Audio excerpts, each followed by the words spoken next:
really been pretty successful at everything I've tried to do. I think the most important thing, though, is that I really, if I decided it wasn't enjoyable anymore, I got out of it. I'm thinking how hard I worked to become an architect, and you know, I worked probably 70 hours a week. I went full 8 or 9 hour day, then I came home for dinner 3 days a week. I went back to work, plus I worked all day Saturday and part of Sunday.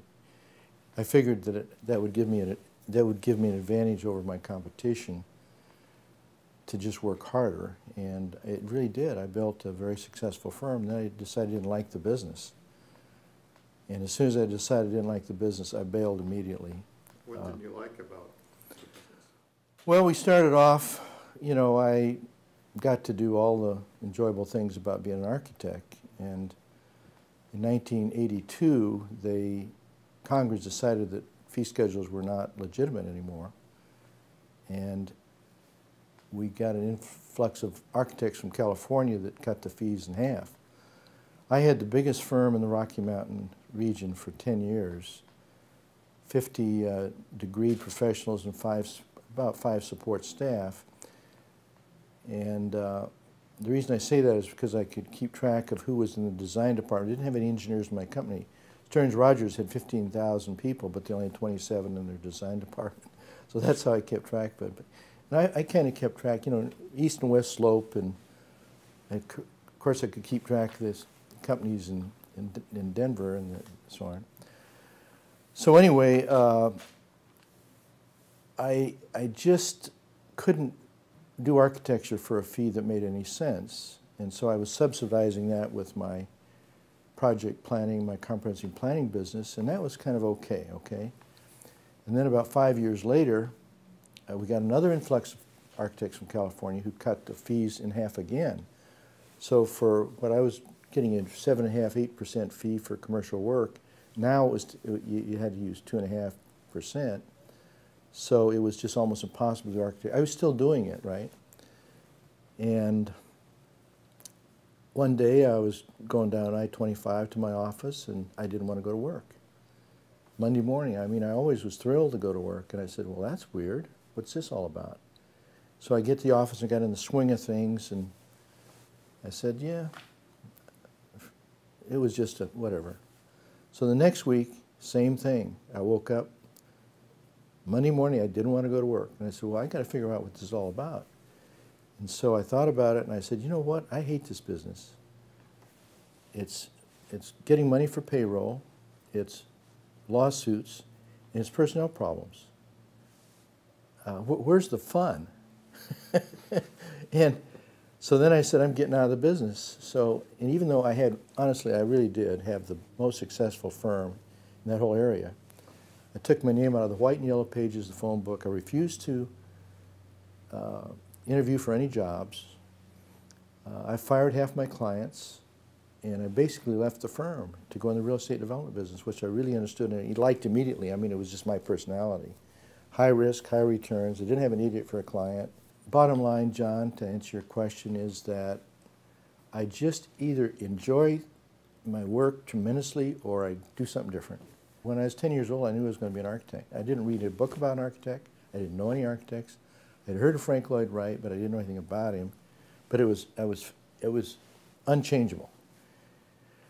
So I go through college, and I was a second-year senior. It was a 5-year program at the University of Illinois.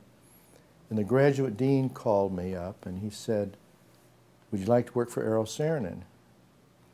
And I said, absolutely. I had already decided Saarinen was the #1 guy that I wanted to work for in the country. And then, like, this guy calls me up and says, you want to work for him? And so I jumped at the chance, and so it was the summer.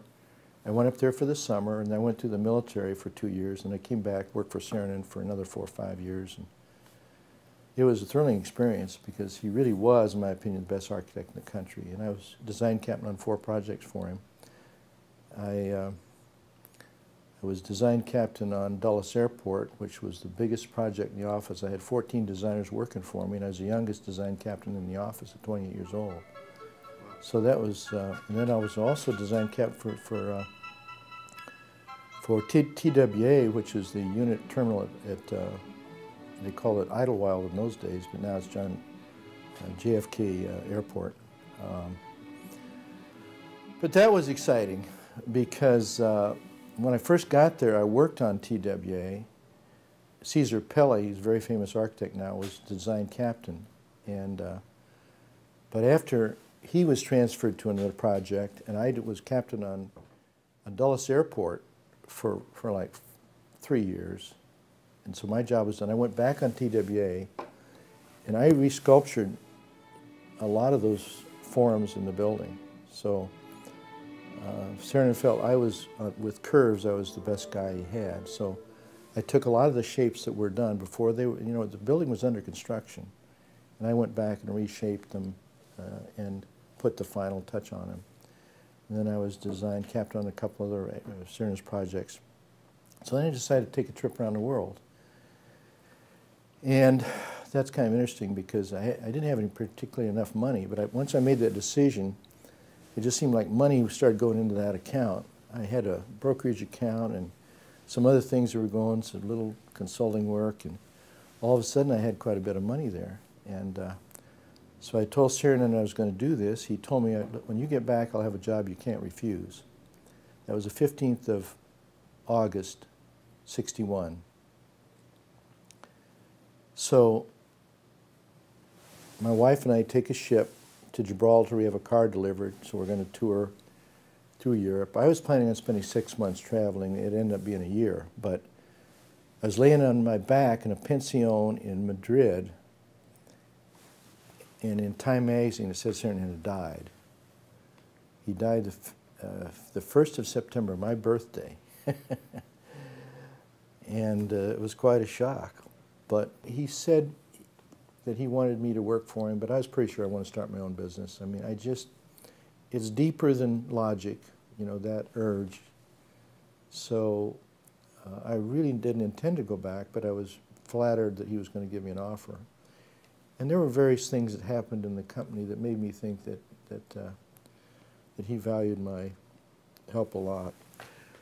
I remember one project they had, I don't know if you know who Warren Plattner is, but he did beautiful stuff. The Plattner furniture, which we have for our dining room set right now, is one of the most beautiful